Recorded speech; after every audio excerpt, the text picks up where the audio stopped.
Grade A.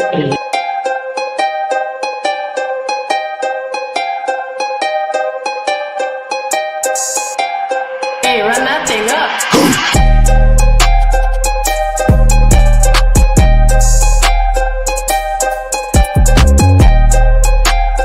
Nah, but listen to me. The thing is if he shows out in the finals and they still lose, he can still be up there. Frenchman up there talking his language. We need to get this stop. No, it's you. And I still Grade A.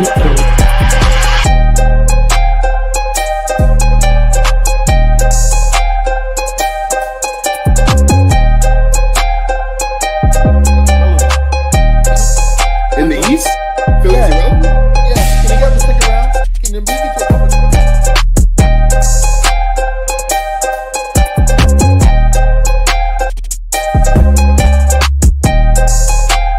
Hey, run that thing up.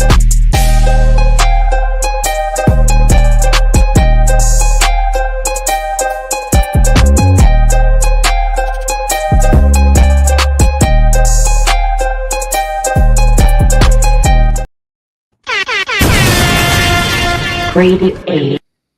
What's good, everybody? Welcome to another episode of the Grade A Show. What's good, fellas? I got Musa here, Ace is here, Draco and Mike. What's good, fellas? How y'all doing, man? Doing good. How about you? Chilling. Cool. Yo, I happy, know. great. Happy New Year, grade A. Is this the first Happy, show? Happy New Year, everyone. Yeah. there we go. Yes, sir. Happy New Year to everybody. I know it's unusual. We are here on a Monday. We here. That's all that matters.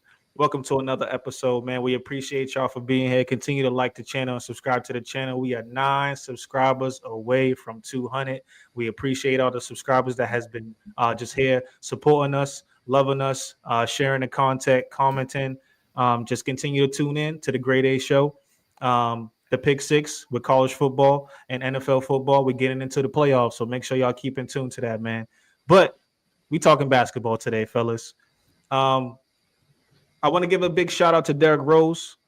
Just some recent news. Of course, we all know that his jersey got retired in Chicago. So big shout out to him. One of my favorite point guards to play the game of basketball for me growing up. So it was good. It was good to see that. Chicago did right by him, man. It was good to see a lot in the community too of what they did for him. I know I've seen a couple things on social media as far as like courts around the city of Chicago had murals of him and stuff like that. So that was good to see. Y'all got any two pieces on that? I just feel like it was dope, and that was definitely a talent of like a woulda, coulda, shoulda ordeal. That was classy of them to do that. However, I believe in a comment he said only if his son plays for Chicago, then he'll take it down or something like that. They said his favorite point guards were ducking him, so It was another thing, good thing too. I don't know. I'm pretty sure y'all caught this too, and everybody else. But he played with his son in his final. Was it high school game or was it high school? I thought it was middle school. Yeah, I think it was middle school or something like that. But it was cool to see that. He wasn't able to do what Braun did and stuff like that. He had his son a little bit later on and stuff, but that was pretty cool to see. But I just want to give a big shout out to Derrick Rose. Congratulate to you and stuff like that. So, Mike, Draco, Musa, y'all got anything on that? Yeah, I don't got much. It's good to see him get that recognition, because especially for the Bulls too, because they had the glory days back with MJ, Pippen, Rodman, all those guys, and not much has happened since then. So it's nice of them to honor him like that and have his name up on in the rafters amongst some greats that played in that organization. Now, I don't want to start no controversy here, but we seen a couple of jerseys that was up there in the rafters of Chicago. So I just want to ask, do y'all think his jersey is deserving to be up there in the rafters in Chicago? Yes. Yes, he deserves to be up there. He's the only MVP since Jordan. He probably had the last best record over there when it came to playoffs and everything. So I really don't. I mean, I'll let you go and state your two piece, Musa. But one thing, we all know, if it wasn't for the injuries, I'm pretty sure, Chicago would have had a lot more chances to go a little bit further than usual. But LeBron was over there in Cleveland. We understand what they had going on over there. Also, when he first got to Miami too. So I felt like, despite the injuries, I felt like he could have gave us a lot more. It was good to see him move on after that and go to teams like Memphis and stuff and still see him be able to produce. Um, of course, not the same, but, shout out to him, man. Go ahead, Musa.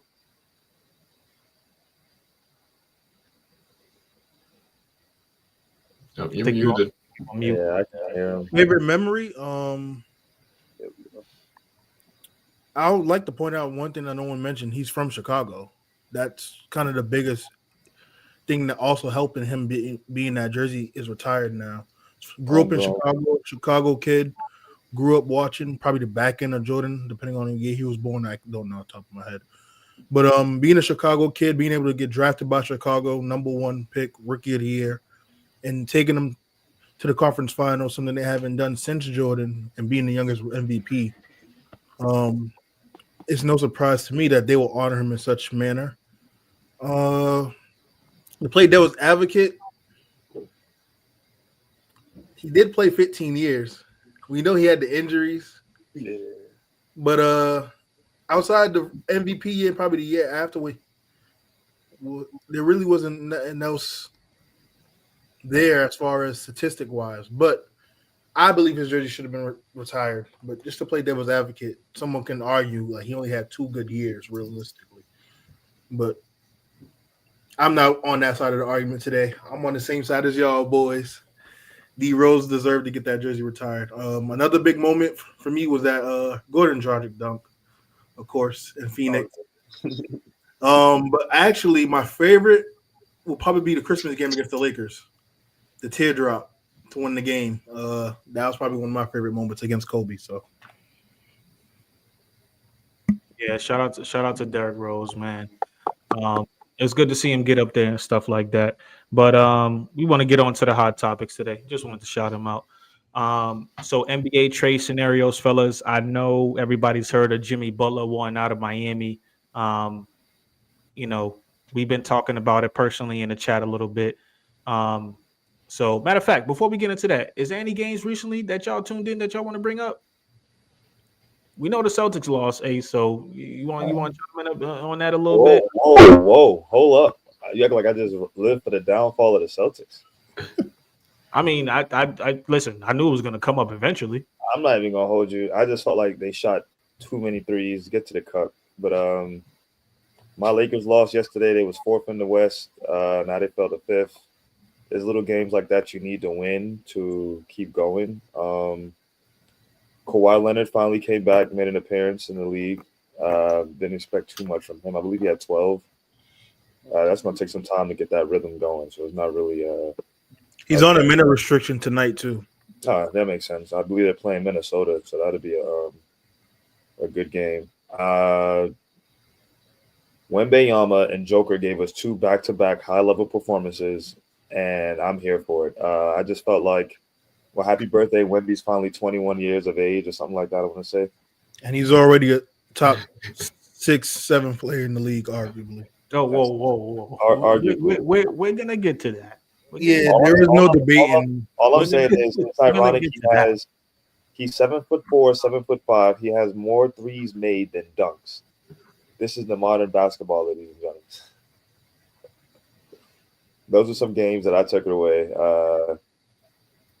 Ant-Man versus Cade Cunningham was a good as far as young talent, but we'll get to that. Oh, you talking about the game where he only had 1 assist and career high 53 because he said he got tired of passing the ball and they lost that game? I don't know if that's the game he said that. I didn't know he said that, but I mean, he said that before the 53 points. 53 points. I mean, was he wrong in not passing it? They lost in both games. By like I 20. mean, given what happened the 2 previous games, I don't blame him for coming out the way that he did. I pass, we lose. I get buckets, we lose. Hey, buckets. I mean, when you play a top 5 defensive team in OKC and Boston that know how to, guard everybody else and focus on that main scorer, Ant-Man couldn't really do anything against both of those defenses. So, just He's to not a good playmaker anyway. If I'm yeah, compared to the other top guards, he still lacks in that department. Has room to improve. The offense, like I said in previous, is just bad. It's terrible spacing, and Finch knows that too. That's the the crazy part. It's almost as if they should have just took that luxury cap and paid Cat, because the defense, you can probably look at the defense at times. Sure, defense is not the same as it was last season, but it's not that bad this year. It's just more so the offense has no spacing, so now they can crowd Ant, and it limits his freedom to get into the different spots he wants to work in and operate in. So I just feel like that, but then also to your point, you trade your number 2 option a month before the season starts. Like that creates doubt in their mind, because if that's the number 2 option, some of the other role players was like, "Am I safe?" Like they're probably not as playing. The chemistry probably took a hit because of just the bond in the locker room. You know, that favorite coworker you have is just a different type of. I believe people thought Randall would get off, and at one point he was, and more aggressive of a scorer and things like that. I don't know. It just depends.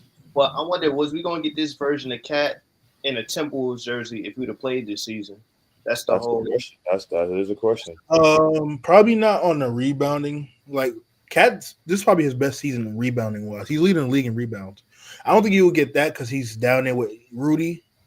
The scoring output, you probably could have gotten that, considering that the space that it allows Ant-Man to work and him to work himself. He was their best shooter. But then I'm confused too, also because I realized, and me and Musa had this conversation earlier in this season with the Knicks, he got exposed more on defense, where with Minnesota they had like more of a, I don't want to say more of a defensive team. In the beginning of this season, a lot of bigs were really getting off on Cat at first. That seemed to slow down, or he would try to outscore them. I guess get him going early, get his momentum going, and that's how the Knicks been going. And they was really on a win streak before OKC got the better of them. But I like what the Knicks are doing. Sad to say, I'm not saying I don't want Minnesota to do bad. I just like how New York is capitalizing on that trade. Right now, it looks like they won it. Hopefully, Minnesota can find their identity quick. This is the season to reshape and reform. And a couple more weeks until All-Star break. Back to that defense you mentioned. Seems to me, it looks like Rudy was a bigger factor to the defensive end than the way y'all was talking about him in the playoffs. Cat was guarding Jokic so well, isn't it? Yeah, it's easy to do that when you're not the main person having to deal with him all day, all night.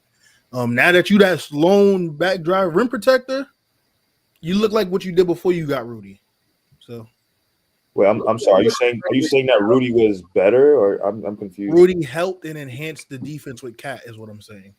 I mean, that record don't show too much enhancing. I just told you the record has to do with the offense, not the defense. I mean, if you stop them from scoring, you can win. You know, offense wins games. Defense wins. If you have no spacing, you can't score either. So they're professionals. They don't know how to space the court at this level of their career. There's a reason why they got off of Julius Randle in the first place. Ace. Offense, the spacing, it's not there. He's not as floor spacer like Cat is. So you remove that and add someone that's that. I think you throw in the efficiency too, because he's not efficient from the three like Cat either, at all. So you remove that and plug in someone that's more skill. His skill set is predicated more mid range and who can shoot the three, but he's not the same caliber of a shooter like Cat. You're going to have a drop off. Especially when you have Conley, who's taken a step back because he's older. J-Mac hasn't been up in his offensive game. And then you have Rudy there. So, yeah, you're going to take a drop back on offense. I mean, again, I get what you're saying. I just felt like this is some of the things the front office should have taken into consideration while making this trade. Secondly, we're in January now. Teams have known their identity, their first, second, third option, what's working, not working.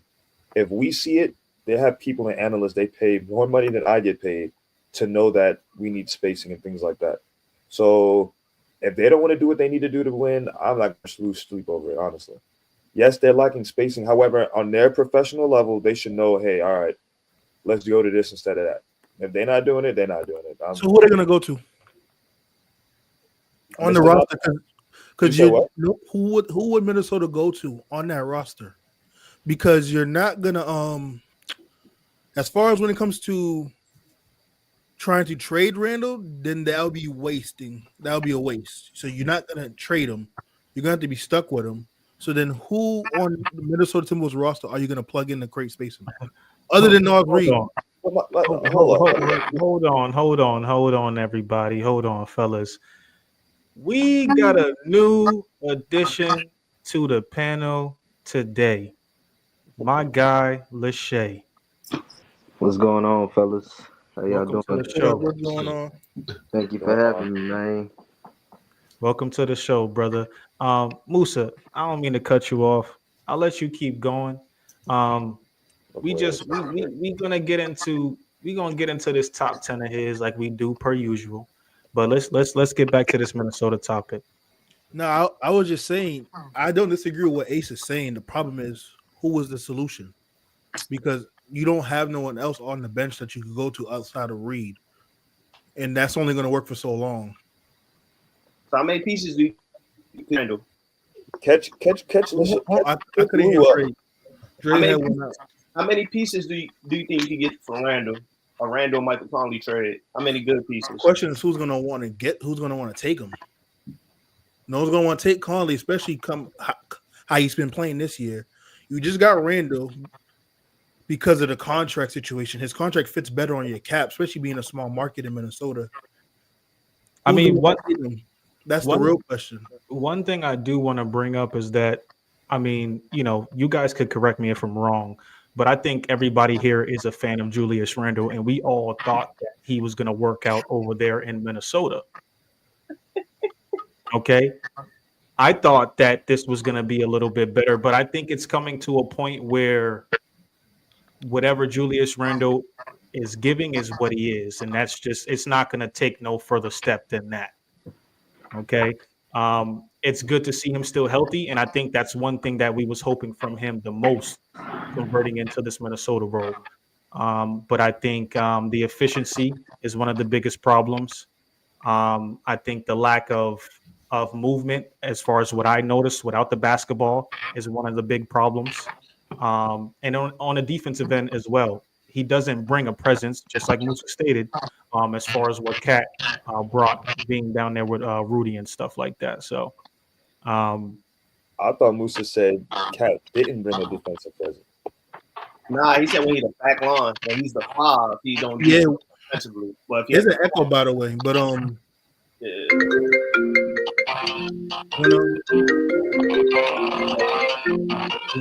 Who's getting a call? When we got emergencies. Yes, when Cat was the 5, you see that he was struggling playing defense as the 5 man, which we already knew that was the case. That's why they went and got Rudy to pair him up with Rudy, so he doesn't have to play the 5 because Cat's a natural 4. Let's be honest. So yeah, he was struggling early in New York.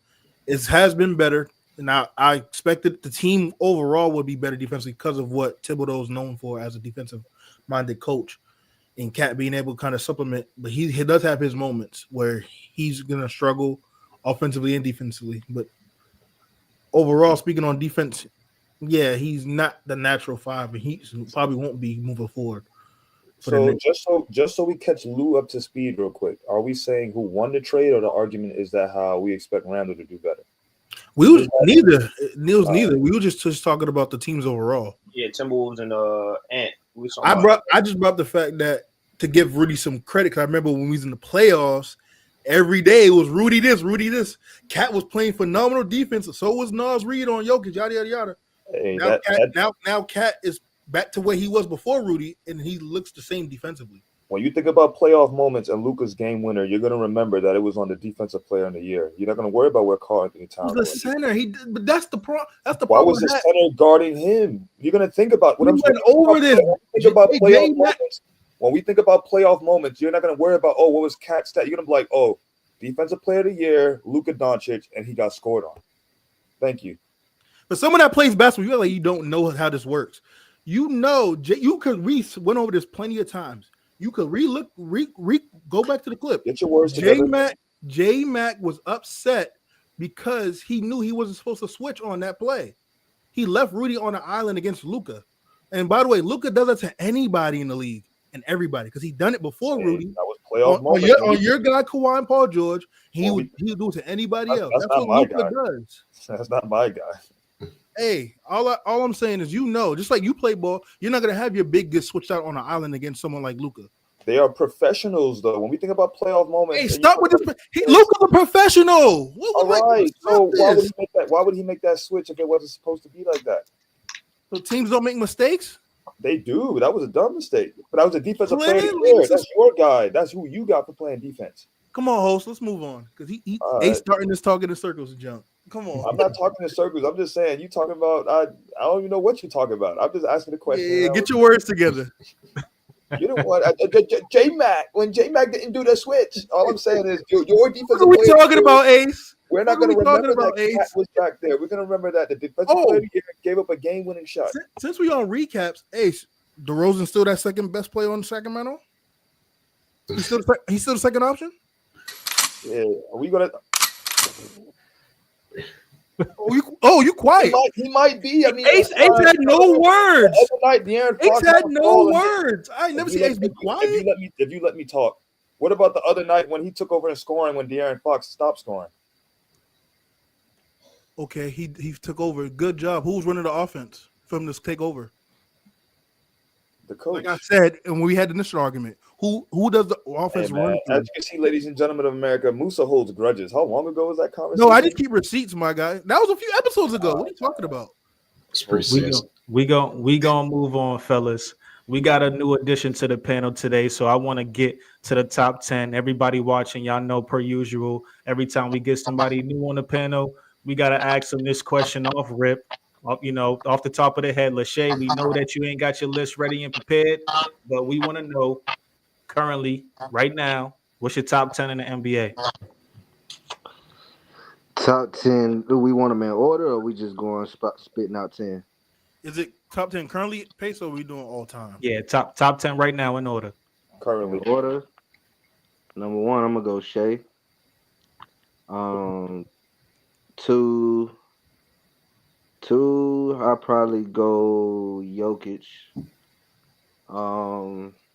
3, for my 3, I want to say Luka, but he ain't played enough games. Well, he done played enough. He gonna be top 10. He just not gonna be up high just because of the amount of games he's missed so far.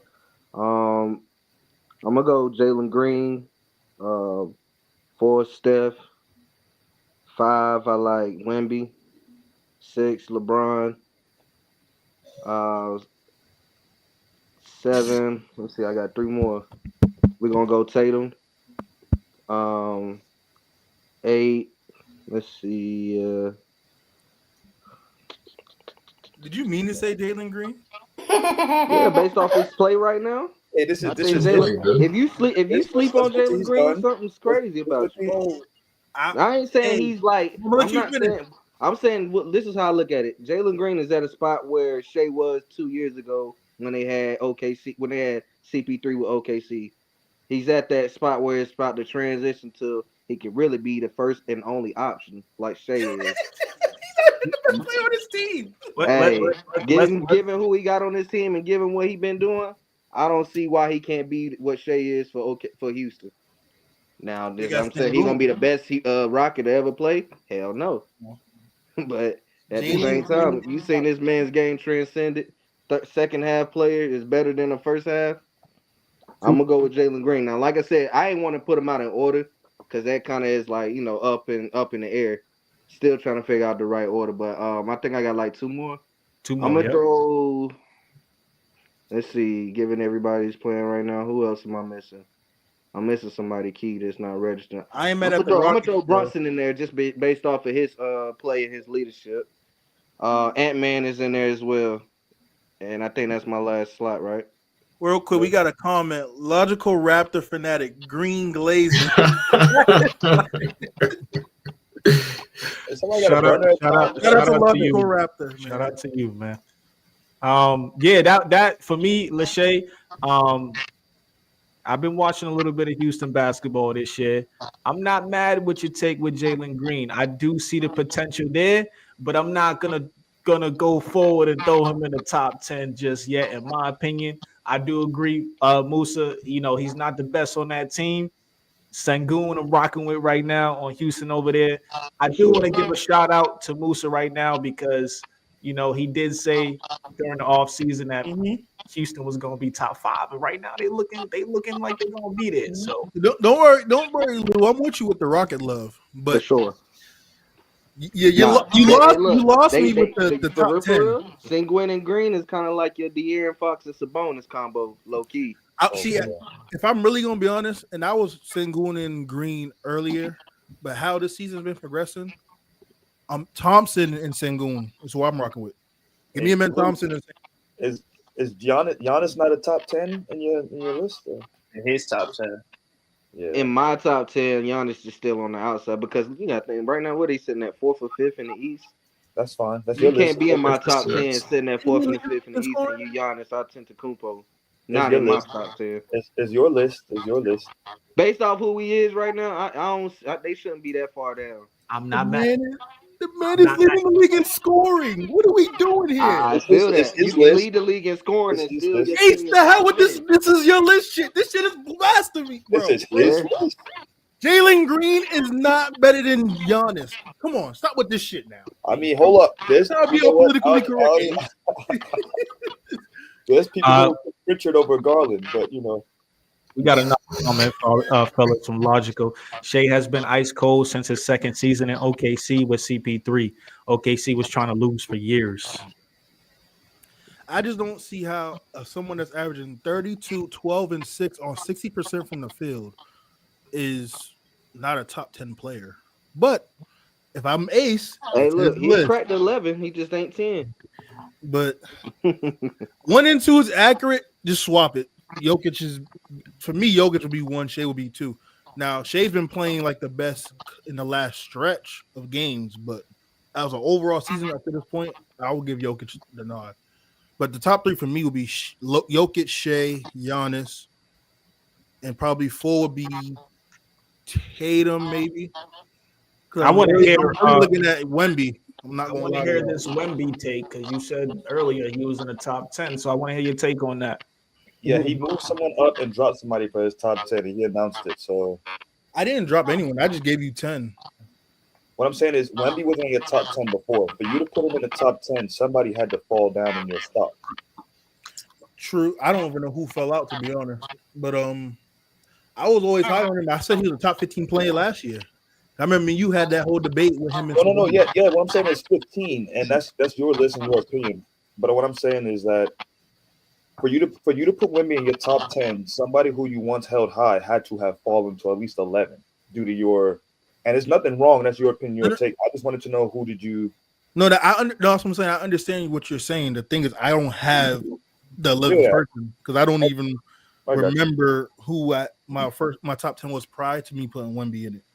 But right now, especially given what's been happening in the league, I can't honestly say there's been 5 or 6 players better than Wemby this season. Like, is it because of health or just talent overall? Because there's been some players who've been here off and on with injuries. I mean, if we're talking health, I still would take a healthy Joel Embiid over Wemby. Like, and maybe but we're not considering that right now because we're not doing that. Like, if we're doing health, tonight, by the way. What was that? I said he's out not playing again tonight, by the way. Oh, I know. Trust me. And Cat is not playing tonight either, by the way. No, what I'm saying is, Musa, like you said, you can't name people. Has it been because of the injuries? Like, for example, Luka's been out of the lineup. KD. Just overall play. He's been better than KD this year. Wemby's been better than KD, AD, and Braun. He's been better in all facets. He's been better than them. Ace, that's your boy. You think otherwise? Well, okay, I found the 10 that I put in the group chat. Boy, I had Jokic, Giannis, Shea, Tatum. I put Luka. I put Wemby, AD, KD, Mitchell, and Braun. Those are the 10 names I gave. Those are not in order. If I had to order it, Obviously, like I said, it'll be Jokic, SGA, Giannis. But Giannis, SGA, and Giannis is really interchangeable. I can make the argument Wemby over Tatum. I can legit do it. But if you want to put Tatum at 4, that's You're fine. going to put Wemby over Tatum? Yes. I'm not biased, Ace. Like, Not even that. I have Shea over Tatum, and you know how I feel about Shea and Tatum. There was a stretch where Tatum was actually getting, I think, like 8 or more rebounds a game a couple games ago, especially before Porzingis officially came back. He started to show how he could do more than just score. Like when he was getting his rebound and take. I felt like with Wemby, though, you 7'5". Some of the things he's doing, he's supposed to do. But I'm not hearing that take, though, Ace. That's a cop-out because a lot of big dudes. We all play ball. We had a lot of big dudes on our team that can't do shit. All right, like so Rudy Gobert. Why do you? Okay, you know what? I don't want us to get too far away from that. We'll talk about that on a personal level outside of the. I don't want it to get too far off topic. But if that's your list, that's fine. I just feel like in the beginning of the season, it was a real AD. Now it's Anthony Davis. I don't know who that man is right now. He's going through some issues, but Wemby's been balling, and I give him that. And to the point you mentioned about Tatum, Tatum's been doing that for a while. I'm glad you finally showed up to the show with the rebound, doing everything else but scoring. He's been doing it since Mazzulla's stepped in as the coach. Okay. Last year, he became an elite rebounder, in my opinion. Yeah. Okay. I want to get to the topic that we got down below. Everybody tuning in, like the channel, subscribe to the channel. We 9 subscribers away from 200. Y'all continue to share, show love, continue to comment. We appreciate y'all for being here. I want to talk about some NBA trade scenarios before the deadline. And one of the hottest topics that we got, is Jimmy Butler wanting out of Miami. Mike, I want to know your takeaway from that. Give me 1 second, fellas, real quick. We got one more comment. Shea dropping Josh Hart was nasty. He gets that all day. Not gonna lie, he's gonna be good in the playoffs. Yeah, I don't think we talked enough how elite Shea's at the rim. Like he's finishing at the rim at an elite percentage for a guard. I'm not even gonna hold you. I was shocked at that defensive block he got. I think it was him who got the block on Tatum. I wasn't surprised by it, honestly. I mean, that was a weak ass layup. Ace, come on, Ace. You go with that layup. I'm blocking that shit. But you already know what time it is, bro. You blocking Are you blocking that? You know what time it is. You blocking what time it is, bro. Hey, so you don't jump, bro. Ace. I was about to say, hold on. We not gonna go there, yo. I gotta be lean with you right now because you on a little bed rest right now. So we not gonna go there. Once you get back right. And you know we at where we at. The weather's gonna get nice. You hear this? We gonna get some content out. Don't worry. Hey, you block my legs. I go up like that. Hey, listen. But no, I'm not surprised by that block. I just started getting back active consistently in the gym, so you'll see me when you see me. All right. How you still down there, Peso? You good? Everything's good over here on this side, brother. Only thing is the matchup I like that I wanted to see. Jaylen Brown went up. When Lou Dort got on him and it just threw him off a little bit, I don't know if it was a rhythm thing or not, but I look forward to the next OKC and Boston Celtics matchup. Yeah, I have the stats for how bad they were in the second half. So shout out to OKC's defense with the adjustment. 28 points. Threes, man. So yeah, the second half there was 27 points, 8 for 40 from the field, 3 for 24 from the three. In the fourth quarter alone, they were 3 for 18, 2 for 11 from the three. I mean, you know. And I'll let you guys go, but you know, this is the same thing that we have been talking about with Boston for years now, playing that same style of basketball. The Celtics, if you guys watched the game, controlled the whole first half of the game. It was between a margin of about 6 points to about 10 points until it got into the second half of the game. And then, OKC came out, adjusted. They pretty much manhandled Boston the rest of the game, and they came out with the win. But again, I think, and I talked to Moose about this on the side, I think that will be a wonderful finals matchup. I think I would still go Celtics in 6 just because of the lack of experience. And if everybody's healthy, I just think at the end of the day, if Boston shoots themselves in the foot, they'll end up losing easily. And I think that was a perfect example of what we've seen the other night. Yeah, because OKC did this without Caruso and Chet, but I also think in the series they're not going to shoot that poorly over a course of a series. And Lou Dort was great in the second half defensively. Those last few threes he hit to ice the game, don't let that fool you for those who just look at highlights. He was terrible. At one point, he was 1 for 10 in the game. I don't expect him to shoot like that either, but I think this Now, can y'all go. know I love my Boston Celtics. However, all I'm saying is that as a fan of the game, at one point if the three's not working, go get a layup, bro. Like, why we can't just like it be little things like that that I feel like, and this is what I made a point on the last show. I was saying is little mistakes like that that stay there and then linger on later in the season. As a fan of the game, you have some of the greatest perimeter scorers. You have a great team, offensively, defensively. Just go get a layup. Nah, That's not a all. layup. That layup don't work. Oh, yeah. Go get a dunk. Go get it Go done. to the free throw line. I mean, more than half that shots in the second half was twos. So it was possible. There was times they was against the rim, they was missing, or there was good defense, or there was no calls being made. Logical got another comment. If live by the three, you dead by the three. Mid range to cup travels better, in my opinion. I could agree to a certain extent because the Celtics played the same style of basketball last year, and they won a championship. So, we'll see if the Warriors won a championship doing similar style of play. Yeah, so it's possible. Okay. I could agree, but if you're not hitting the three ball, then you ain't doing nothing else. To the original point, honestly, if Jimmy went out, I felt like he said when he said his love was taken away from it, that's something that I value because now he's like it's not even fun anymore. Going out there trolling and really defeating teams like the Celtics and Milwaukee and things like that, he really enjoyed. So I feel like it's all right. Yeah, he went out, but now wherever you go, Miami's going to win a star. So wherever situation you go to, you might take away from possible role pieces. There was a list of teams that he can go to that can still compensate Miami good, but I feel like the Pelicans nucleus and all of them, they said everybody must go. That's going to be interesting. It was reported earlier, Peso, that Memphis and Milwaukee are teams also now interested in potentially making a move for Jimmy.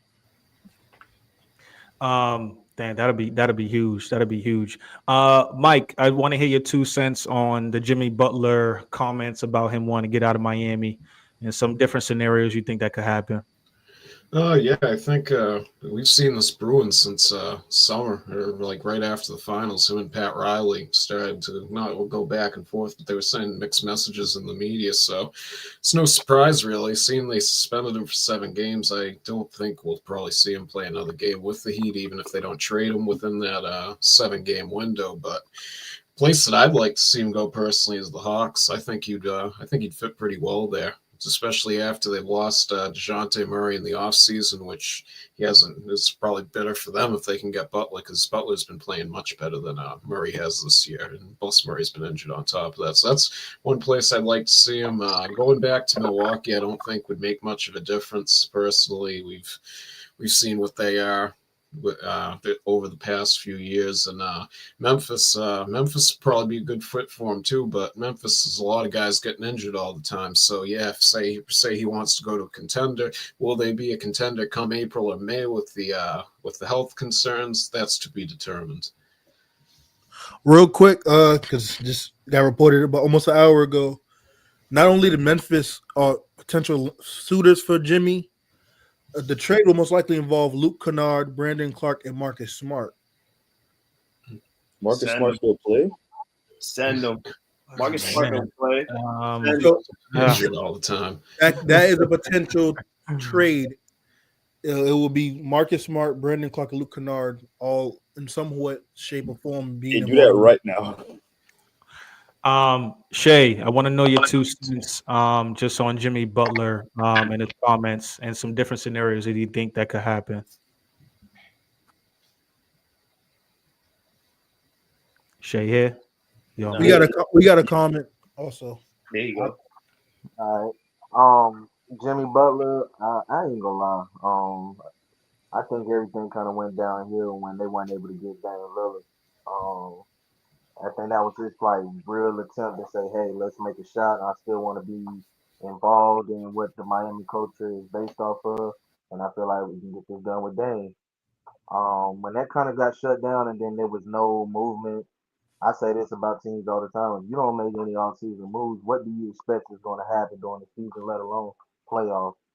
I mean, teams are getting better in your conference, and if you're not getting better, then you stagnant, which leads them to believe that some GMs or some owners are just trying to sell seats and not trying to win games. So I think Pat Riley does he's big on controlling narratives and controlling situations. If he doesn't have control, I feel like Pat Riley might be your NBA Jerry Jones, if you ask me. He has a lot of power and a lot of influence. But what he says goes. It's been numerous times people have said Pat Riley knows things that goes down in Miami before you do. Players can't get away with nothing without Pat Riley knowing about it first. So I think Jimmy he's reached his time, like everybody does. And you don't see nobody actively trying to help you win.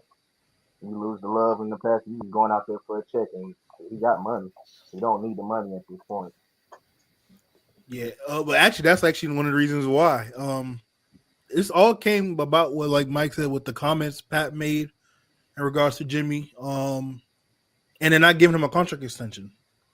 He wants the contract extension. That's one of the main reasons why this even came into fold. I think he deserves it. Sure, whether we think he deserves it or not, we ain't the ones signing the check. Pat Riley, and Pat Riley is all like we talked about Ace in the past. Pat Riley don't care about you getting to the finals. He cares about you getting the ring in the finals. So yes, from our perspective, Jimmy has done so much, took that team to the finals, et cetera, but you didn't win it. End of the day, Pat Riley's all about the rings. But D Wade won too, and he wasn't trying to pay him neither. Pat Riley just trying to budget. but also, D Wade situation before he left Miami was also because he was older too, and he wasn't the same player. I think Jimmy could still be something in this league at this point in his career, but you're not going to pay him 2 years, 120. You're not going to want to pay Jimmy Butler for Jaylen Brown. Fuck no. I would, yeah. Phoenix is, like I said, was another team. Bradley Beal. It's been reported that Bradley Beal said he will waive his trade clause for only the Heat, Nuggets, to go sit on the Heat bench. To go sit on the Heat bench. He was start. He was no. When does he play? Let me know. Let me know, because he was better than Derek White. He is. He's on the court. He better than Derek White. But he don't play. So how Lou, who you taking as a third option? Derek White or Bradley Beal? Right now, this season. He's talking about what he was in Washington. Bradley Beal probably hurt right now. So you gonna say Derek White? Right now, third option. Right now, I gotta go to Derek White, man. Derek White only became a third option. Porzingis was hurt, what right? I'm saying is, I tell this all the time. If you coming off the Olympic run, you already got a more of a better stride than half the NBA players playing. That's consistent, repetitive competition, and he did his thing. He became a better shooter. He became a better role player. Man, fuck that Olympic run. Y'all talking about? I'm talking about winning games. I'm talking about. I understand. Derek White was the best team. I understand that, but I just found it funny how Jericho said if Bradley Beal was even playing, the same person you talk about was all of a sudden better than Derek White. Right now, that was the funny part. If he's playing, he's better than Derek White. But as of late, he's still been hurt these last 2 years. He's been, matter of fact. Yeah, if he's playing, that's why I love the internet. Let's see. He has played 23 games this year, and he's 18, 4, and 3. But when we talked about this, fellas, this was about 4 episodes ago when Bradley Beal was healthy. Ain't no injuries come up. And he ain't missed no games. And it was at that active time we was trying to compare the two. And who would you rather? But we can go back to the Miami part. I was surprised to hear that from Draco. I still ain't say he better than Derek White is better than Bradley Beal. Y'all are out y'all mind. I know you didn't say that, but it's funny. But it's funny that you would. Hold on. He's not better. But why is that, Jerry? Why is that? I would leave Derek White open. You ain't leaving Bradley Beal open. You That's why what? Derek White get a lot of shots. Dre, That's why we Derek about White to- shoots 10 threes a game. They're leaving him Dre. open. Dre, we're about to pull your basketball card. Don't sit here and say you'll leave Derek White open. He's not one of the best 3-point shooters in the league. Right now, you Especially shoot. catch and shoot. No.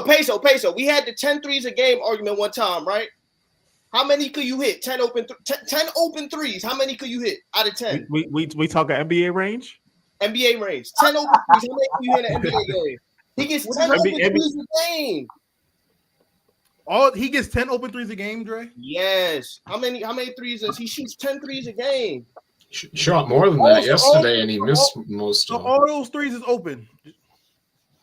So just because he averages 10 attempts means all of them are open? Who out here is defending Derek White on that team? I'm looking to double on Tatum. I'm looking to double on Brown. Who's guarding Derek White? But I think that's why he's been such a great third option, is because everybody's thinking that exact same thing. I'm gonna take guard heavy on Tatum, and Ain't nobody worrying about no Bradley Beal in today's era. Yeah, I can't go that far. Oh, yeah, See, I can't go that. See, So, when y'all start saying some shit like that, that's when y'all be losing me. Like I can't go on. with you on that pace. So like, Hold on. Okay, are we worried about more so Derek White or Bradley Beal? I'm worried I more go about Derek Bradley White. Beal. I'm more Bradley worried Beal about in the that. down year is still averaging what right now? What's his numbers? Oh, he's averaging 17, 4 and 3 on 48 from the field, 39% from the three, if that's correct, because it says FD3, so I believe that's the 3-point percentage. And he's off the bench now. He ain't played game off the bench yet. That was just reported. So, This is in 23 games, right? So then what's Derek White? Derek White 17, 4 and 4, 45% from the field, 39 from the three. So even in a bad year, Bradley still couldn't. Oh, we can go last year too. We can go last year too. No, I'm saying in a bad We talking about this year. Hey, Last year. Last year they was in the same position. That's why I said that. So what I'm saying is, for him to still be 18 in 23 games, Bradley Bill's still a force to be reckoned with. Let's just not forget that. While you playing, no one's not if saying that. you think about it, Mike, Bradley Bill can go to Atlanta. Hey, look, I'll pay you for don't that need ticket. you don't need him to be I'd the star of your team. You don't need him to be the star of your team. You lost DeJounte Murray.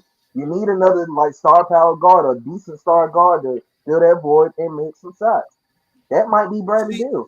But the thing is, you actually don't. And that's the thing I was about to mention when Mike mentioned Jimmy Butler, because that's what this all started. Let's get back to the Jimmy part. I like Jimmy in Atlanta. The problem is what you're gonna have to give up for him is going to kind of hurt what you're actually building, what you have success on this season. That's why I laughed at the Bill part, because I like, as much as I love Bradley Beal, because I want to make this clear, I love Bradley Beal's game. I'm not putting him there when I have Dyson Daniels the way he's been playing defensively. I'm keeping Dyson Daniels, because one of the biggest issues you had, which is why you went and got DeJounte Murray, was have another guard who can help play make, but also play defense along Trey. And Murray, when he was in Atlanta, didn't do the defensive stuff. That's why it was kind of like a gap. Now that you have Dyson alongside with Trey, who plays defense at an elite level as a POA defender, pair him with the emergence of Jalen Johnson. You have Hunter now coming into his own, come off the bench, and Ricochet has been solid for what you asked him to do as a rookie. You kind of don't need Bill, because he's going to take away from Dyson. In that aspect, I would trade Hunter and get rid of Capella and go get Nurkic and Bill. No. Hell no. Nah. You just said DeAndre Hunter. How long? DeAndre Hunter is one of the leading candidates for 6 men of the year. And that's why he's going to make a great piece to trade. He's going to go play on somebody's team that's going to make the playoffs. Atlanta done did some dumb stuff before. Don't do that. I would have. Somebody they want to improve their roster. Somebody like that is going to go. Jalen Johnson's not going. Ricochet is not going. Trae Young may, but let's look be real. Play his year, he's not going. They've already been talking about Capella, but for how long? Larry Nance Jr. as well. Capella's been on. Then who you get rid of? Bogdan Bogdanovic? I would probably move him. Okay. I want to get. I like Okongwu. I like Okongwu off the bench, but I want to get get hypothetical because Bill has to waive his trades clause to even go to Atlanta. I want to get back on topic, fellas. Let's get back to the Jimmy topic. We got a couple comments. I know Logical's here with us tuning in. Shout out to you. Make sure you subscribe to the channel, brother. Randall expires before 2026 free agency, and Pat Riley is looking at that year, hence not wanting to extend Butler. I just don't see what Julie like I said earlier, and this is my personal opinion. I think what Julius Randle right now is giving us is what all we gonna get. I don't see nothing further in his game. I don't see no expansion. So I don't really see what he's gonna do as far as helping out Bam down there. So I really don't see no point in Pat Riley going after that. Butler in that defense, he enhances Ant-Man, no double teams working, and gets Ant-Man off ball at times. Yeah, just putting those up there so we can bring in context. I was about to say, don't you fall in the same situation with the contract? Because that's not why they can't get keep that. Have to pay him. Yeah, I was gonna say that, because they're gonna have to extend him over 4 years, right? $60 million per year. Is that what Cat was supposed to get? Yeah, I was gonna say that same thing, because it's looking like you probably extend Jimmy for 2 years, 120. So that's $60 million a year. I don't know if people's gonna want to pay that. So Minnesota needs somebody that's ready to go now. I don't know if that's Jimmy with that price right now. Would you trade Jimmy for Ingram? For Brandon Ingram? I don't know, because if I'm knowing Jimmy's not gonna play New Orleans, so he's gonna want to get the hell. But you try to buy out. You try to get rid of a problem. You just toss him out there. What he does over there has nothing to do with you. Yeah, they can waive him if they want. Yeah, Clips, what's good, my guy? I just don't see New Orleans doing that. I don't know if New Orleans would do that, considering they're really trying. How they're gonna unload that team. They're gonna want capital and draft capital. I don't know if that's gonna, unless Miami has draft capital, which I don't think they do. I don't see them doing that. But as an overall trade, depending on the team, I ain't gonna lie to you, because right now, right, the Pels, right, they got Trey Murphy and other dude, right, with the John Jones and the center, right. You just need a power forward right now, especially if Zion gonna be out, like he be out. You just go get he's John questionable today too, which is funny. Get John Collins or Nas Reed this offseason. That team looked pretty good for now. I think he might be real quick, fellas, because I want to get to the Pelicans next. We got Clips here. Clips, you got any charm on Jimmy wanting out of Miami and any potential destinations that could work out for him? We're gonna say Golden State. I think they fell out as a team that didn't want him. I think. Yeah, I ain't gonna hold you, Jerry. You already know what I'm gonna say. I mean, hold, but the couple weeks ago you were saying you ain't want him in Golden State. I said the only no. I would take Jimmy in the Bay in Golden State, but it has to be under the circumstances of we're keeping Wiggs, and we got to get rid of. We need to get rid of Kuminga. I ain't gonna hold you. I just don't think he's gonna. He's not gonna fit in how if we want to win now. And I'm a Golden State fan. I feel like we have to get rid of Pods. Pods have to be in that trade package too, which I'm okay with as long as we can keep Wiggs. We got Dennis, but we're going to give up Looney. I just want to keep Trace, Steph, Wiggs, Draymond. Everybody else is expendable to me. That's a good point by logic, because that's something that I was actually going to mention when we got to the trade. Other people that be traded, that the Miami is looking to try to get De'Aaron Fox, whether it's in trade or potential offseason. More likely offseason. Is Jimmy still open to going to Houston? I believe so. I like him in Golden State too, but I honestly would like them to get rid of Wiggins and Pods. You like Golden State? No, I don't. We went over this already. Yeah. Anywho, I like Jimmy being around Kuminga with Draymond to help kind of get his confidence up there even more. I think Butler and Draymond is similar in the mindset, but I think with Jimmy being more better on the offensive end, that can help enhance Kuminga potentially, if that was to be an option. But. Enough of this Jimmy talk. I guess we'll see in the next couple of weeks what's going to happen. Hopefully, he get what he is requesting as far as a trade so he could be happy and keep balling. But, hey, we'll see what happens. I just want to shout out everybody for tuning in, man. Continue to like the channel, subscribe to the channel. I want to get to the Pelicans, y'all, because I'm a little confused on what's going on there. I feel like the whole world's confused. The last couple years, Zion's been in and out of injuries so much. Brandon Ingram's kind of been on the trading block, but not really on the trading block. And me personally, I feel like he needs to get moved somewhere else. So, what y'all feeling like should happen over there with them? What's going on over there in New Orleans? That's one of the biggest teams that had so much potential and that just flopped. You hear me? Everything just flopped. From Zion, who's always overweight, dealing with the women, Brandon Ingram, CJ McCullough, Murray, they just flopped. I'm so disappointed, honestly. This Murray first year, though. We can't, not too much on Murray. It's the food.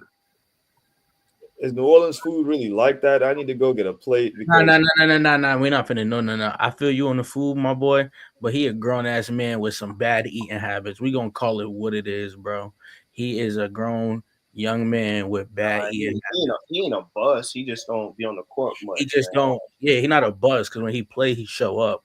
But again, you bad habits build bad character, not bad character. I mean, but I feel like when it comes to Zion, I feel like we got a lot more distractions off the court than on the court. Like, yeah, we know that he's a talent. He can easily pull up 25 and double-digit rebounds and do a lot more on the court. But I feel like everything that comes with him off the court with his conditioning, his little, personal life and stuff like that, I feel like, it's a lot to come with it.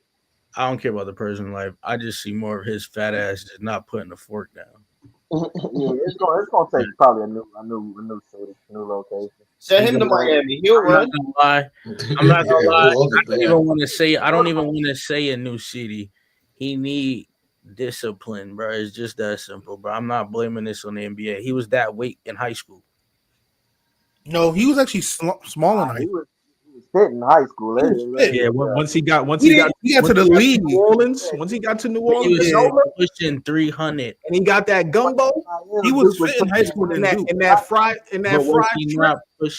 Was he not pushing 260 in high school? Yo, you could be 500 and still push 500. That don't mean nothing.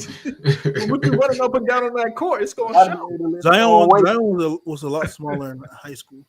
But but it's the Pelicans organization as a whole, though. They just he got to get somewhere that actually wants to win and hold them accountable. Well, I won't say. Go ahead, Peso. They want to win.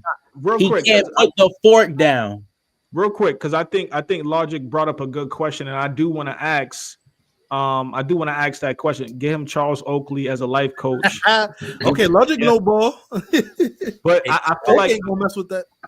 I feel like this was a good question here. Like, all right, besides Zion, who do we think was the biggest bust to ever play in the NBA? Greg Oden. No, not Greg. Anthony Bennett. Musa, Markel Fultz. Musa, we can't hear you. Can't hear you, Musa. To be real, Markel could probably get picked up on somebody's roster as a backup point guard. So my problem is this: as a backup point guard, though, he's nobody's starter. He can definitely use some minutes off the bench, but Anthony Bennett probably got to be number one. Yeah, I would say Bennett for sure. The thing is, this bust term goes around too loosely. Like, Zion is not a bust. He has played, and when he has played, he was a All NBA, All Star caliber player. He just can't. Shit, he's a bust for me on fantasy right now. That motherfucker, fucking my in that case, for sure. That's your problem. I appreciate you saying that, bro. You wanted to pick his ass up. That's on you. But anyway, no, I don't think Zion's a bust. I don't believe who's the other name you mentioned? Greg Oden. Greg Oden wasn't a bust either. Did someone mention Markel Fultz? I did. I wouldn't even. Markel Fultz actually revived his career in Orlando before hitting free agency last year. Anthony Bennett. Bennett's a bust for sure. Michael Carter Williams. No? Kyrie, Derek Williams. Well. I feel like with the Anthony Bennett situation, I feel like that he was really hyped up to be a number one pick, and he shouldn't have. I feel like he also got put in a position to be somebody that he just was not, and that's not really his fault. That's not the organization's fault, but I think if he was in a different team than Cleveland, and he was utilized a little bit better, maybe he would have lasted longer in the league. But Logical Raptors fanatic with another comment: who do the Pels have that can get on Zion, basically, essentially? Who can get on Zion and keep him disciplined and things of that nature? CJ's too lax. JJ Redick. The hell we talking about JJ Udoka. Redick for? They'll have a great time together. I will, because he mentioned JJ Redick because JJ was there his rookie year. JJ was, I think that was one of JJ's last season. CJ the champ said, "What up, gang? What up, man? Appreciate the comment." What's good, TJ? But back to the CJ was on him after that. I think it was the end of last season. What are we talking about? Bust or the Pelicans? I'm getting lost. Nah. We talking about the Pelicans. Who can hold Zion accountable? Who's a better? There's no one there veteran who we respect. He is a grown. Yo, hold me out. Who's better to hold yourself accountable than yourself? Everybody don't love themselves though, and he's one of them. So he need help. I'm gonna say, put him on the Warriors with Draymond Green. He'll run all right. Draymond. I think Clips is on a different type of mindset. Ain't no real veteran over there, bro. Who's a real veteran over I'm there? sorry. Hear me out, bro. I'm sorry, bro. Is CJ McCollum not a veteran? You was a number one. You was a number one pick.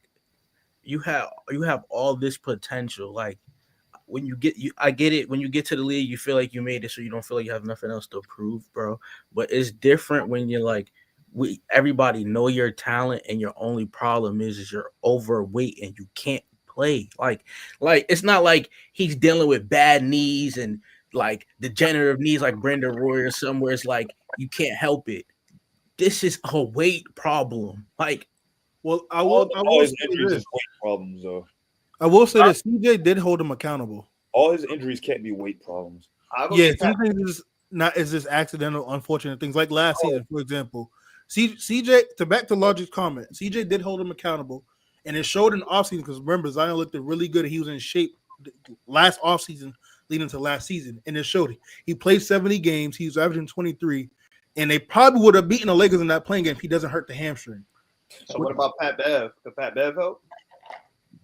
Look what he did with Embiid. I mean, how he helped with Ant, how he helped with Shea.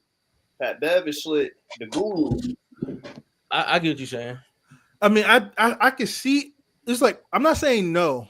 My problem is, given Zion's play style and his ability, unfortunately, the lower body injuries is going to be more common because how it's supposed to be is for his size. And even when he was in high school in Duke, for his size, he's too big for his size anyway. It's just like, in his explosiveness, he's going to put so much weight on his joints and everything like that, which came with the hamstring injury last year.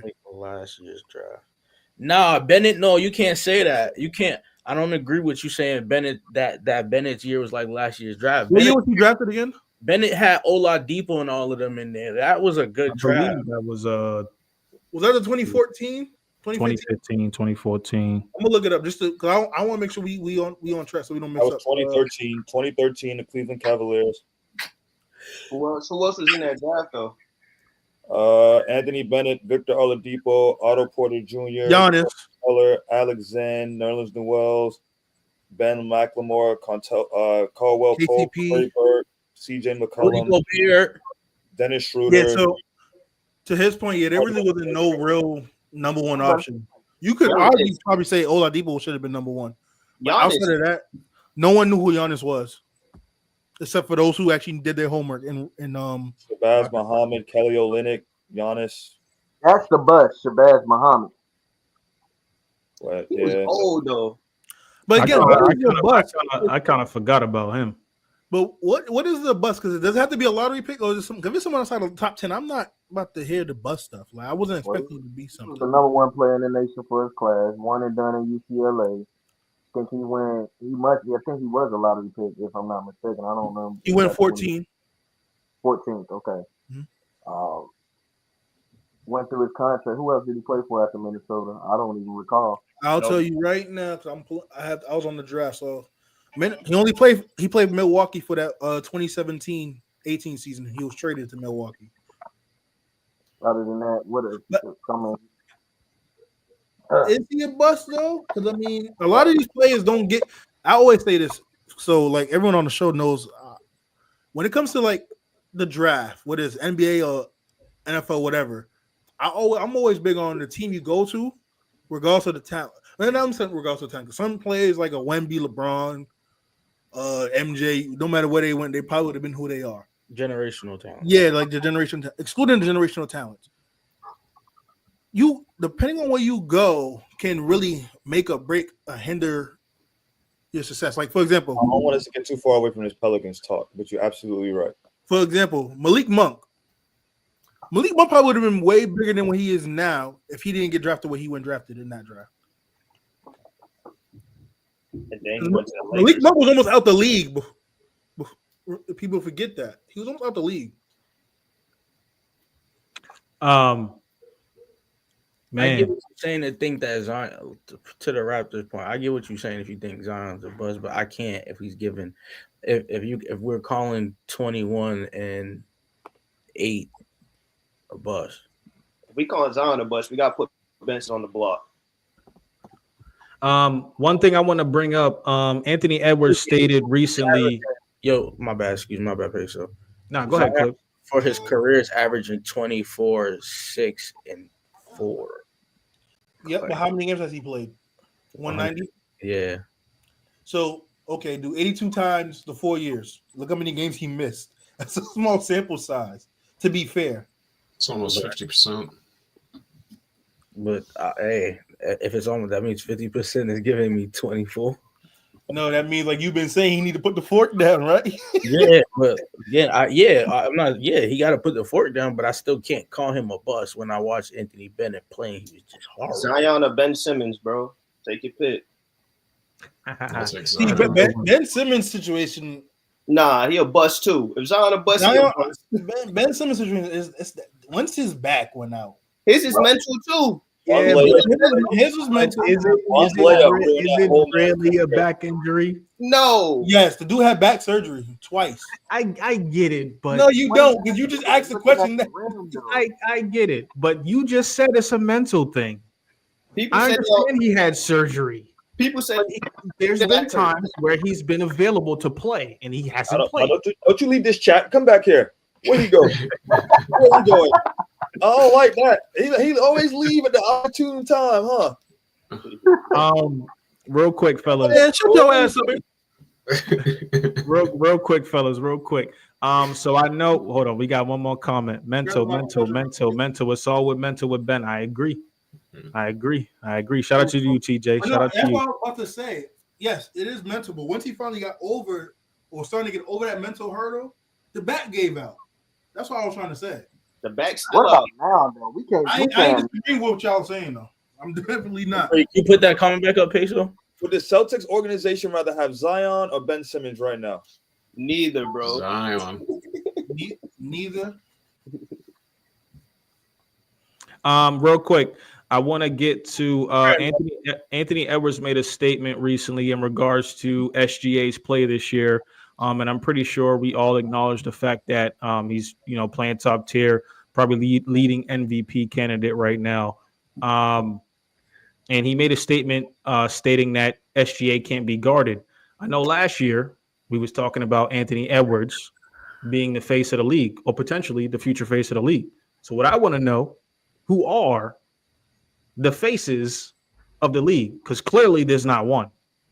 Clearly not. But before you go right now, I'm just going to say going forward, now we're in the era with all this foreign talent. That's good. We love it. Face of the league got to be homegrown. You understand? Got to be American.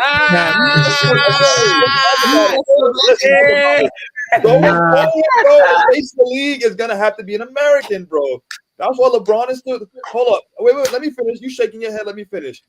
Now, before with medicine and how everything is going, we haven't seen superstars like LeBron, Curry, Durant, who's still going out there showing these young boys what's going on. They're outlasting draft class that was supposed to replace them.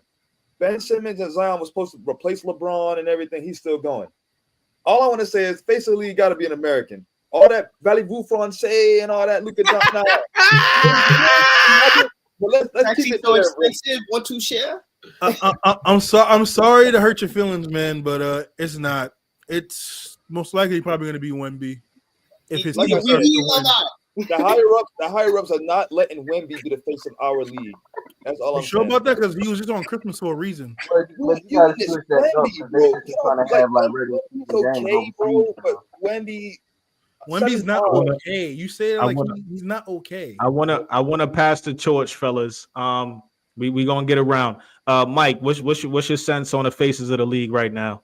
I still stand where I did last time we had this topic. Until LeBron is out the league, he will be the face of the NBA. After that, you're probably going to see Steph Curry because they're probably co-faces right now, to be honest with you. But like once we get past this generation, I think the way that they're trying to push it is have the two guys be Ant-Man and Joker. Because when you see the guys in the most commercials, yeah, we saw SGA in the AT&T commercial last year, but you see Anthony Edwards getting the big endorsement with Sprite. Joker's had multiple commercials, so I think that's who they're going to try to like. Those two guys are going to try to elevate, be the face of the league. But I think Anthony Edwards is much more marketable than Jokic is. So are we counting Jokic given his age? Because I was thinking more like the younger guys, like the Shays and under. Like that's why I mentioned Part of Wemby. the face of the league is a success. Ain't nobody giving the face of the league to some bum on the bench and nothing like that. I'm not saying anybody would name their bums, but it has to be some type of success involved to be the face, to be respected, to be in TV, to be marketable. And the part you just said is why I didn't think about Jokic. I'll give also including my point with the age, the marketability. He's not as marketable like the Shays or Ant-Man and probably Wemby at some point, which is why I was asking that question. Because I wasn't when I thought about it, I wasn't thinking about Tatum in that conversation. I'm just surprised. Because I just want to give a few examples. And when we had this conversation prior, I did mention Tatum in this before. Man, the face of the league was supposed to be Ja, but then he had his incident. Ja Wick. But Ja can still be in this conversation because all it takes is because Ace is on that America stuff. America loves a bounce back story. America loves that. So that he's not out of it because of that. Faces of the league has to have some type of success, respect in the league, and actually good in their craft. I feel like Ja got to make a conference finals. Yeah, he got to have some type of playoff performance. So based on that, who would be for you, Ace? To be honest, who will be for you, Ace? You cut clips off. No. Go ahead, Musa. I was saying, based on what Ace just said, who would you consider to be the face of the league? The face or faces? If you have one player or multiple? Right now, we still have LeBron. Not counting right now, like moving forward. They didn't retire yet. Now he said moving forward when they go. Okay, moving forward. Write this down in your notepad. All right, Raptors logic. There we go. Yeah. Face of the league got to have some type of panache, some charisma, some style, and got to be nice on the court. Anthony Edwards, Adidas commercial. I feel like Anthony Edwards, he could be up there. Tatum can be up there. Dame being his too much. I feel like Dame lost his See now he didn't make a conference finals, by the way. That's why I wanted to ask the question. I was trying to see if he's gonna stay on his point. Let me say this real quick. Dame didn't make a conference finals. Hold on. I was trying to see if you was paying attention, Drake. Damn. Hold on. I feel like yes, he did. For any of these young guys, right, to be a face of the league. All of the faces of the league that we've mentioned, like LeBron, Steph, whatever, their whatever, these players have to have instances where they're dominating. You get what I'm saying? So realistically, the only face that I can see out of young talent, like yes, I can see Ant-Man, but he hasn't dominated yet. Realistically, it's Tatum, to be honest. I would say JT. I was gonna say JB, but JB can be in that conversation too. He's catering that age. But for any of these gun guys to be the face, they have to have a great instance where they're dominating. We watched Steph and the Warriors dominate for some years. We watched LeBron dominate for years. We watched LeBron dominate for decades. Excuse me. There you go. My bad. Clips took it with Greece. Hey, Tatum. Clips did. Tatum dominate. Hey, I just when you can look at the reason why I'm saying Tatum right now is because currently even right now, right? You can to me the Celtics are dominating, but it's not to the effect of the other stars that we mentioned. Like those other players that I mentioned have standout moments that we can recall. Like yes, Tatum has had standout moments, but they're not to it's just a different level. If you get what I'm trying to say. Yeah, and since he's been in the league, because winning's going to play a role in this too, right? Since he's been in the league, they've been in majority of the conference finals, so he has that. And now that he at added the championship. The only real thing as far as a personal award you probably would say is Mr. MVP. Everything else he got. I will He has those big games. The game since against the Milwaukee. people's face of the league and the actual league face of the league is two different. Now I feel like Ant-Man is going to be the people's face. He's the one that we like the most. He talks the most crap shit. He takes the most challenge. You feel he's the most vocal. You get what I'm saying? Like he has personality when he goes up there after them post interviews and things like that. He's an attraction. So I would say Ant-Man. Hey, shout out to everybody in the comment section, man. Leave a comment down below if you're viewing right now. Who is your face or the faces of the league right now in this current NBA? Shay, I want to get to you. Who is your face of the NBA or faces if you got multiple? Faces. I'm gonna say multiple.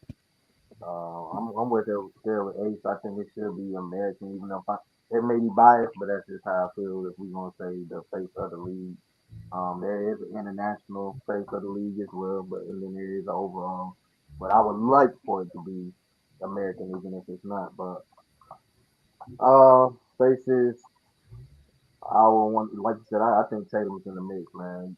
I know people say he ain't did enough yet, but I think the storyline that comes with where he transitioned to from the past couple of years into now, because the narrative for the Celtics was they got all the pieces to make it to the playoffs, so they can't just get over the hump. They struggled even with LeBron with Cleveland. They had all the pieces, had all the draft picks, had everybody just couldn't get over the hump. I think when you think of the face of the league, you got to think of who has the best storyline that kind of like builds and motivates future players. Um, like you said, Ant-Man is probably a good candidate as well because he is in the league. He is in the league. He does talk. Now, I know if y'all saw, he actually declined his media obligations the other night. But normally you want somebody who has a story and then has a following that can motivate young players coming up and see like, hey, I want to be like him. You don't have enough players saying, I want to be like him. I want to be like him. Everybody's like, nah, I'm going to be the next thing. Tatum I think he has what it takes to be that next big thing. But if you sleep, I think the young boy Cooper Flag gonna come and take everybody by surprise. If you ask me, and I know that's thinking strides ahead. He hasn't even played an NBA game yet. We don't know what team he's gonna go to. Predictions gonna go crazy, but what he's doing at this college, then not to knock, I also got Ben Caro, benched Paulo. I think we slept on him too. Paulo's been, besides that oblique injury, Paulo was looking very dominant in the East, enough to kind of give some of those top East teams that's been taking over a run for their money. Another player I don't want to sleep on, Cade Cunningham. I know they're not on the best teams, but if y'all are looking at how these players are playing, they're not losing blowout games. They're losing close games to good teams, or even not even the best playing teams. But it is the NBA, so eventually somebody got to win, somebody got to lose. But it's a Boy, few no ball. players. You mentioned young I see Cade. a bunch of white noses and some of these. Hey, let me tell y'all something, man. Y'all know who the future face of the league is. It's LaMelo Ball. We got LaMelo. We got Anthony, we got Paolo. You feel me? Run that track, man. Run that track. Blurb in that corner. Whoa. Yeah. That's the face. Nah, I mean, I think there's a ton of talent in today's NBA, man. I don't think there's really clearly one cut NBA player that's a face of the NBA right now. I think I said it before. I think until LeBron retires, I think he's still clearly the face of the NBA, just as far as not only what he does on the court, but off the court. But, ain't nobody surpassing that man of what he's doing. Donovan Mitchell was slept on heavy in this conversation. Oh, No. No, he could be in this convo. Don't nobody watch. I just didn't mention him. He's winning. Nobody watch. Come on now. Yeah, but I think people are gonna be like, oh, I want. How you gonna mention Paulo and not mention Donovan? Donovan been winning since Utah. We still don't care. What you mean? Who don't care? Well, I ain't gonna hold you. You know, remember what he was doing in that first round with Denver? Him and Murray with the back and forth. Yeah, you know what? Also what it is. Donovan go to teams that nobody care to watch. No cap.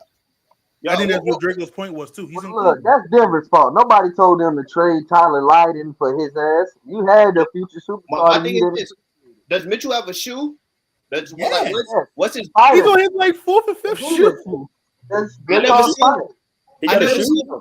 He got I a never shoe. seen his shoe. Hey, let me say something. Anthony Edwards' first week out, I seen his shoes soon as they came out on the court. I ain't never seen Donovan Mitchell's shoes. To be the face, I you gotta have don't a know, shoe. man. I seen his first debut shoe.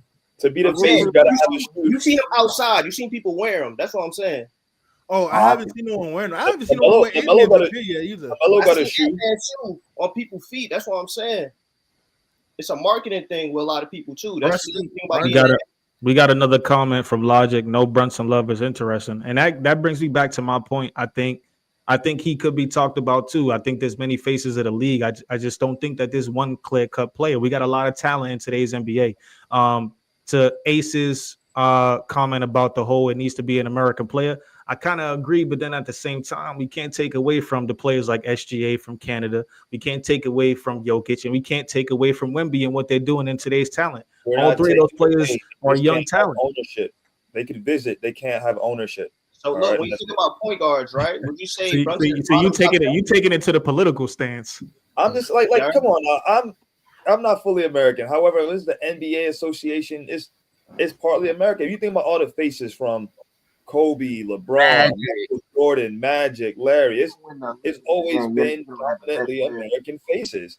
Like Dre said, part of the criteria, you got to have a shoe. You got to have some swag. And like Cliff said, you got to be dominant. Now, Shea ran away with this, and that's Kyrie's fault. I'm going to talk to him in the locker room.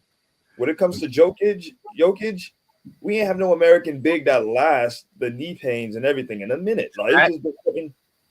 You said what? Shaq? I'm not on the last one. After Shaq, DeMarcus Cousins and AD, shame on them. They supposed to take over that department. Another thing with Brunson though is he like top 5 point guard or he bottom top 10? Now how are we ranking this? Point How guard we ranking overall or his conference? Points matter, but assists do Overall. too. How we ranking this? Is he a top 5 point guard in the league today? Let me see. I'm gonna throw out names and y'all let me know. You gotta say Luka Shea, Shea, Luke. No, I'm just gonna throw out the names. Oh, That's like Shea, Luka, Curry. I guess Curry will still be in the top 5. Is he better than De'Aaron Fox? No. Yeah. yes. Yeah. I would say he's better than De'Aaron. Is he better than Damian Lillard? Yes. That's some convo, but I'll say yes. Yes. Is he better than Kyrie Irving? Yes. Oh, y'all lost me. I'll see y'all. Yeah. But you're being biased. Yeah, Before he name drop, what are we going off of? They would trade Brunson and 3 other players. You got to look at everything, Ace. Trey Young. I ain't even mentioned Tyrese Halliburton yet or Trey Young. Jalen Brunson or LaMelo. Okay. Hold on. So we gonna do a who would you rather Jalen Brunson edition. All right, bet. Let's go. I don't like Jalen Brunson. I don't like that smile. Somebody else do it. Y'all ready? Yeah. Jalen Brunson, Tyrese Maxey. Jalen Brunson. Yeah, I'll go Brunson. Right now, Brunson. Jalen Brunson, Damian Lillard.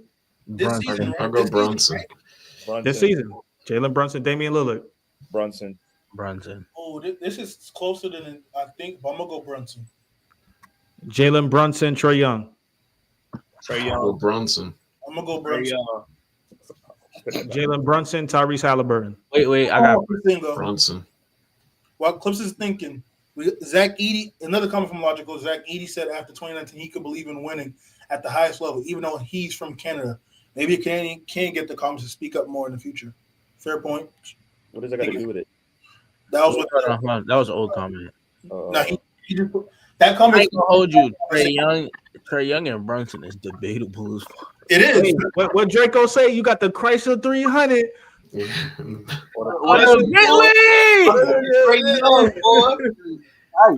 gonna go right now. I might have. Trey Young Brunson almost 30. Trey Young leading the league. league. Ain't got nothing to do with the conversation.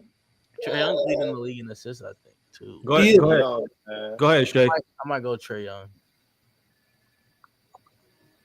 Because he got. Oh, that's it. That's all the names.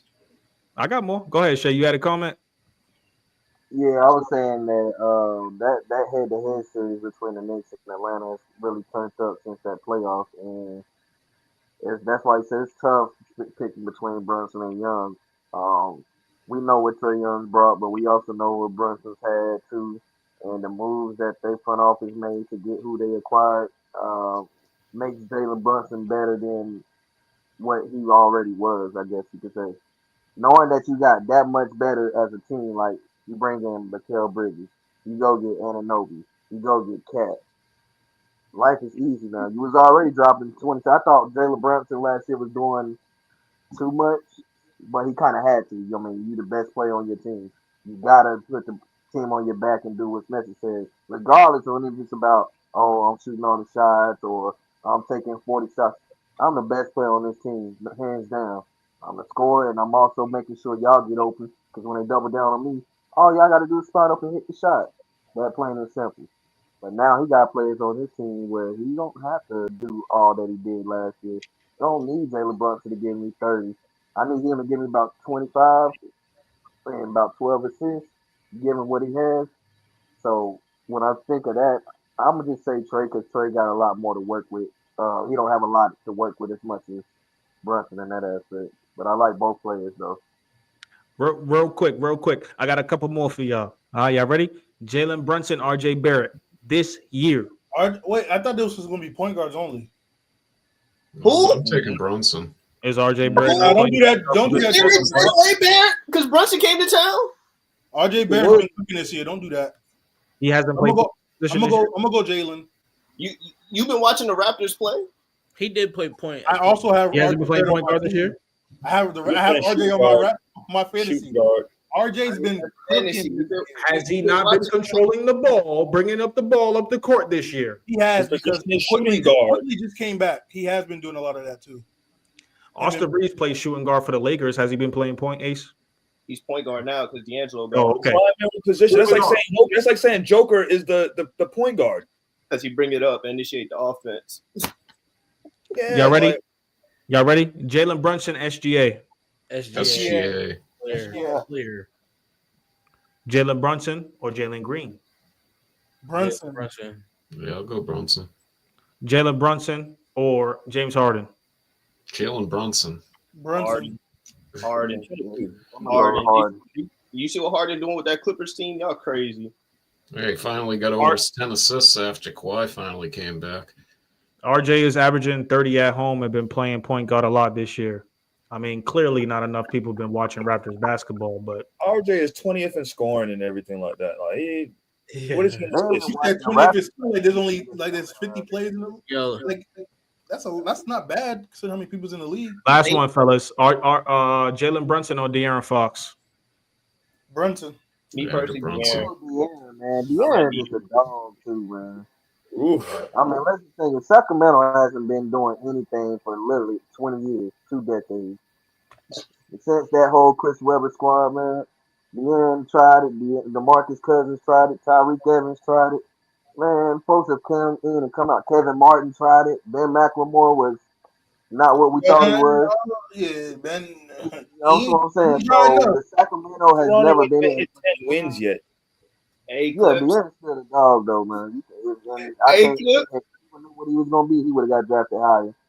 Clips, what's like with RJ Barrett at point guard? That was because Quickly was out. He quickly just came back. Y'all got Toronto Raptors making the playoffs this year behind RJ Barrett? Hey, come on, out of here, bro. Come on, Nate. Come on now. Come on.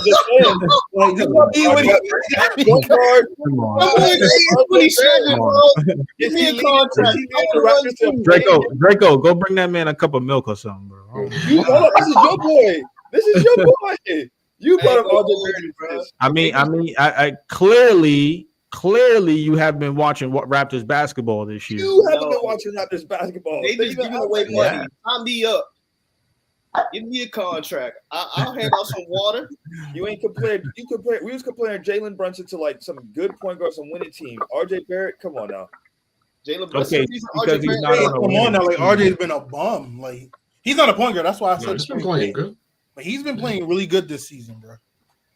I just referenced to RJ Barrett because he's yeah, like you said, quickly he's been out and he's been bringing up the ball a lot, controlling the offense on the tempo of the Raptors flow. So that's why I just brought him up.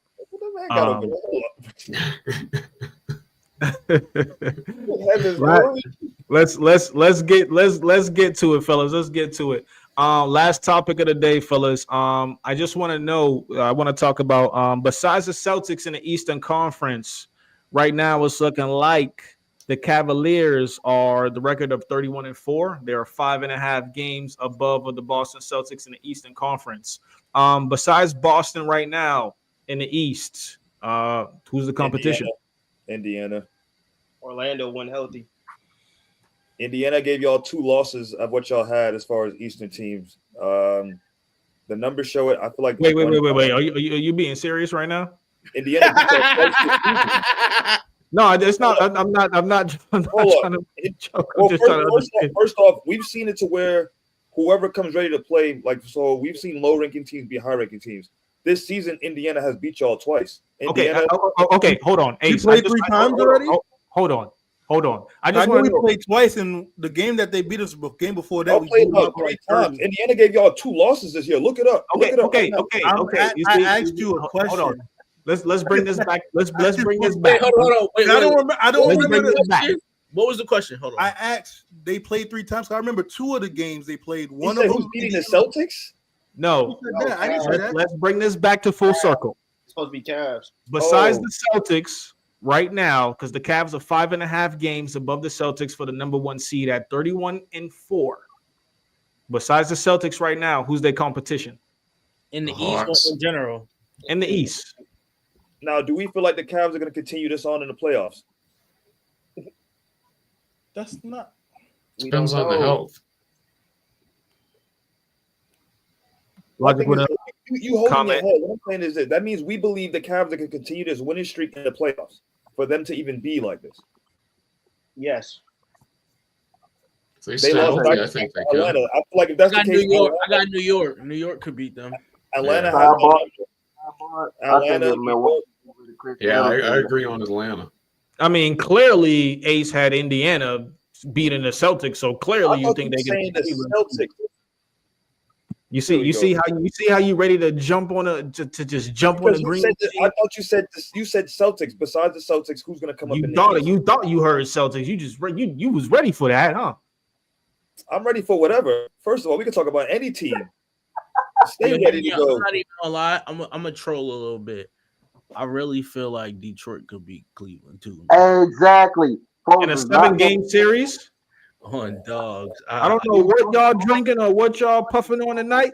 We seen the Henny. We know what they drinking. Nah, the reason why I have pushback with that is because Ivy being out for the rest of the season, and the way Cleveland's defense has been, they're gonna shrink the floor more on Cade,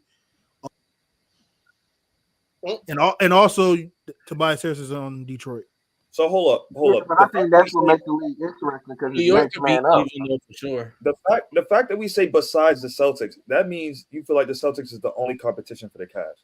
Nobody is saying that, Ace. I'm just bringing up the topic at hand. We said right now, with the Celtics being the reigning champs, you still got to consider that only because they're the reigning champs. But I do like Orlando again, like from last year, and I'm getting better. Well, this year. Orlando, we're going through health issues, so I get that. I still take Celtics, a healthy New York, a healthy Indiana team. I feel like Indiana. I like Milwaukee too. Milwaukee just got to get rid of Chris Middleton, man. I think I like Milwaukee's chances against Cleveland. Milwaukee don't like Milwaukee. Milwaukee need to go get rid of go get Jimmy Butler for Chris Middleton. It'd be stupid for Miami to do that, but Chris Middleton has been a cancer, and I think that was stupid for them to get rid of Drew Holiday instead of Chris Middleton. Oh, it was lovely for me. Of course, y'all gonna say that, and that's rightfully so. You should. But I think everybody with a keen sense of common sense know damn well you don't trade Drew Holiday after he made your team exponentially better on the defensive end, which led to more opportunities on the offensive end. Which is why the Celtics are doing what they're doing right now. They even fired Budenholzer too. Logic wrapped the Chris Middleton said go. Logic wrapped another comment. 2025 draft is too good to be mid this year. If you got your first, in my opinion, I agree. There's some very good. I think there's an argument to be made that we won't. I'm just going to say this so we can finish with this topic, because I know we got to wrap up. There's an argument to be made that Dylan Harper can go number 1. That's how good he's been at Rutgers this year. So he reminds me of Shea, being 6'6", being able to get to his spot, finish at the rim, etc. So this draft is a really good draft.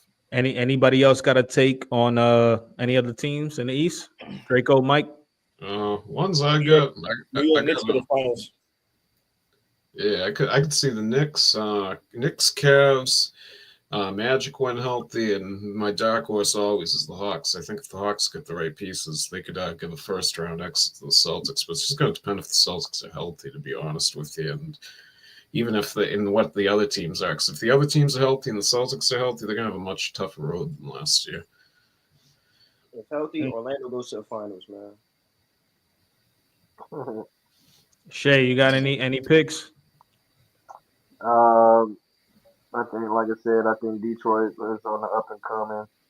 I know it's hard with Ivy gone, but to me, it's next man up. You still got decent players on your team, enough to fill that void. It ain't gonna completely replace what Ivy brought, but you still got a decent enough team where I think they should take some teams by storm this year. They've already won more games than they won last year, and they're at this point in the season anyway. So, Boston is still going to be the team to beat. Regardless of what Cleveland's record is right now, it's still going to come down to the playoffs, and Boston is still going to be the supreme team to beat. So right now, what you're saying is potentially right now, we got Detroit in the 9th seed, so they might be in the play-in. If they get themselves locked in into the first round of the playoffs and they play Cleveland, you think Detroit might upset Cleveland first round? Detroit might upset Cleveland, because let's just think Cleveland just went out last year in the first round. So let's just not. They went out second. I don't think it's possible, but we've seen stuff like this happen every day now. Teams you ain't supposed to lose. Last year, a lot of teams in the East suffered through injury. So I mean, like I said, it is highly unlikely that. What you laughing at, my boy? What's up? You said what? No. The Pesos. I was a lot of teams suffered injuries last year. That's all I'm saying. Yeah. Okay. Yeah. So what are we calling that? An asterisk on the finals championships? Let's wrap it up. Let's not go through this again. I did not say that. I just said a lot of teams are injured. Hopefully, teams are. Are we picking for the West, Peso? Or are we just doing the East? Just East teams. Just the East. But yeah, let me just make it quick there. Orlando went healthy, like y'all said. The Knicks, Boston, and I think Detroit. That's a lot of teams. Clips, you had Clips. You stated some teams. So, like I said, to beat Cleveland, I'm just like throwing out. I was spitballing Detroit. I really believe it though. I ain't gonna lie. But to Moosa point, Jaden Ivey is out, so that does hurt. But obviously Detroit, I got healthy New York, getting them out of there, clear as day. I don't know about Indiana, to be real. And to be honest, I don't think nobody else. I really think it'll be Boston or New York that'll get them out of there. Probably Atlanta, but Atlanta is a little bit of a stretch. So, Ace, what you got? I got Atlanta with some help. New York Knicks, they only play 7 people a night. If they extend that roster to playing 8 people, if Tibbs could trust somebody else with the minutes, you don't burn out your guys. If New York Knicks don't play them in the beginning of the playoffs, there's gonna be a drawn-out conference finals when we go to the finals. But I got Atlanta, New York Knicks, and then Indiana. That's it. Musa, what you got? I already said it for Cleveland. Orlando, New York, Boston, Milwaukee. Well, say it again. Yo, watch your tone. Say it again. You get your head down. Pick your head up. Watch your tone when you're talking to your goat. You hear me? Watch your tone. Hey, I own you, Ace. I own you. America, don't even do that. Hey, bro. When the last time you ran full speed, bro? When last time you beat me in fantasy? You talking about you beat me in anything? This is real life, bro. This is real life hooping. That hogwall is real life hooping. We go this every time. Basketball. You talk about fantasy. Stay behind the screen where it's safe. Even in spades, you can't beat me. I'll be on a blacktop. Even What? on Hey. even in spades, you can't beat me. In spades? Yes. Hey, listen. I'm ranked in the nation in spades, bro. Look me up, bro. Don't do that. Rank number one for reneging. I'm Hey, ranked in the listen. Lost the game against Draco and Clips. I'm Over there ranked in the nation in reneging. spades, bro. Don't do that. Hey, listen, man. We gonna have to get some live Clips content. told you what he was. We gonna have to get some. We gonna have to get some grade A competition. Tell him live again, content Clips. out Tell him soon, again, man. Clips. What? Google me in spades. This is between me and you. Leave him Tell out him of this. again, Clips. Oh my god, I can't wait. If he owned you, he told you when it was at the card table. I can't say that on here. Hey, man. Appreciate everybody for tuning in, man. We 9 subscribers away from 200. Get us there. Continue to show love, share, subscribe, comment, leave a like button, man. We appreciate y'all for being here. Tune in for the episodes later this week for the Pick 6 on college football. And stay tuned. Clips, you had something before we roll out? Shea for MVP. Musa suck. Of course I do, because I'm almost whooping your ass. That's the problem. Happy New Year to everybody, man. Appreciate y'all tuning in, man. Peace.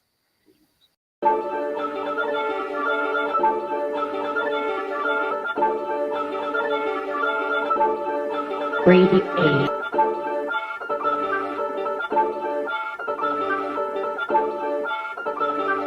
Hey, run that thing up.